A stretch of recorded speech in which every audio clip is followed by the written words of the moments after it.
141/PKI garis miring DKPP garis miring Romawi 12 garis miring 2023 terbukti melakukan pelanggaran kode etik dan pedoman perilaku penyelenggara pemilu.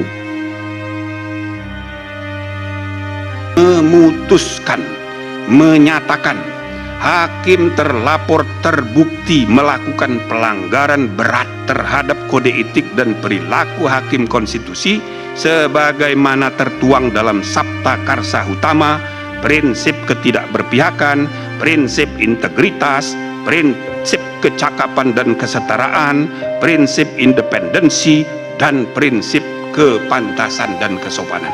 2. Menjatuhkan sanksi pemberhentian dari jabatan Ketua Mahkamah Konstitusi kepada hakim terlapor.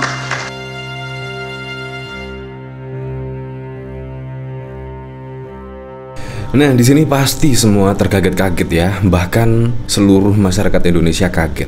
Yang pertama kita dikagetkan oleh apa? Yaitu oleh putusan Ketua MK pada waktu lalu Anwar Usman, dan bahkan juga dari MK Anwar Usman yaitu selaku Ketua MK di situ terbukti melanggar kode etik berat, yaitu meloloskan usia minimum capres cawapres pada Pilpres 2024. Di situ bahkan diberikan sanksi yaitu apa? Pemberhentian sebagai Ketua MK. Nah, di situ pun juga sudah selesai ya. Dan juga tidak menggugurkan yaitu usia minimum capres dan cawapres yang sudah dikabulkan. Nah, di sini tiba-tiba kita juga dikejutkan, yaitu di sini dari Tempo.co, Ketua KPU terbukti melanggar kode etik karena terima pencalonan Gibran.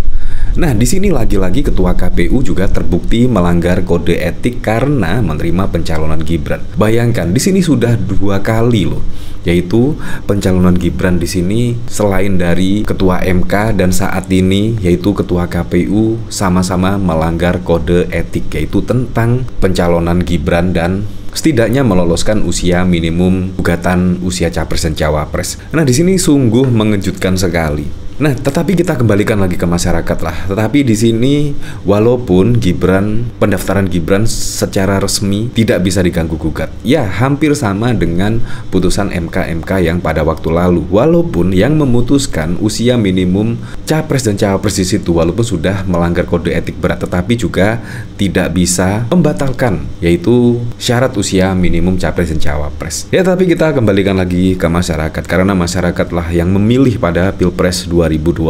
Tetapi dari sini ada yang paling unik sekali. Bahkan juga ada trending topik Twitter yaitu diskualifikasi. Nah, di sini kemungkinan menanggapi hal ini ya, apalagi sudah 2 kali, yaitu bahkan Ketua KPU dan juga Ketua MK yang pada waktu lalu Ketua MK sudah diberhentikan secara tidak hormat oleh MK, tetapi di sini terulang lagi bahkan Ketua KPU di sini terbukti melanggar kode etik karena terima pencalonan Gibran.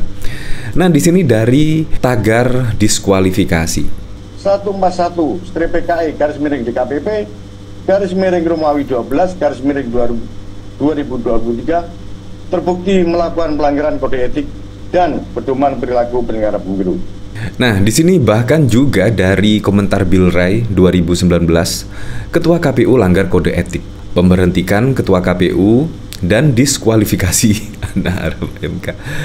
Nah, di sini bahkan juga dikomentari oleh celoteh receh, PSI dan Garuda didiskualifikasi di Jawa Tengah. Di sini bahkan juga dari Bangsan 77, putusan DKPP Ketua KPU langgar kode etik, terima kasih Gibran jadi cawapres, pemberhentikan Ketua KPU ID dan diskualifikasi MK.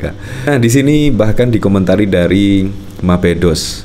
Apakah kalian setuju 02 didiskualifikasi? Setuju, tidak setuju. Di sini bahkan yang meretweet sudah 1000-an ya, yang tidak setuju yaitu komentar ada di 191. Di sini dari Riweh, Ketua KPU terbukti melanggar kode etik karena menerima pencalonan Gibran sebagai cawapres. Wow, gua kira cuma MK, ternyata KPU juga layak didiskualifikasi. Nah, kira-kira Anda setuju nggak ya? Ya, tetapi kalau didiskualifikasi, apalagi juga mendekati Pilpres, wow, pasti menurut saya akan terjadi sesuatu yang tidak diinginkan ya. Ya, tetapi kita kembalikan lagi ke masyarakat lah. Kalau Anda tidak setuju, yaitu dengan pencalonan Gibran dan lain sebagainya, ya pilih yang lain. Karena di situ ada 3 kandidat, ada Anies Baswedan, Muhaimin, dan ada Ganjar Pranowo dan Pak Mahfud MD. Apalagi melihat fenomena-fenomena seperti ini ya, menurut saya juga bikin geleng-geleng kepala. Di sini menurut saya cukup mengagetkan sekali.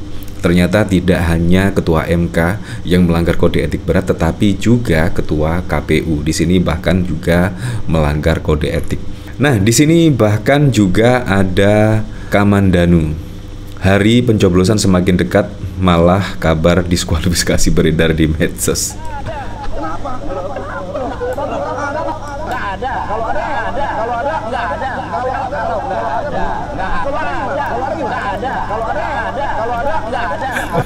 Nah, di sini dari Eli, Abah tiba di mana tuh jam 3 pagi. Saya lagi menunggu berita didiskualifikasi yang melanggar aturan peserta ketua KPU-nya. Ya, seperti itulah. Jadi di sini saya juga penasaran ya, kira-kira beritanya seperti apa ya di sini.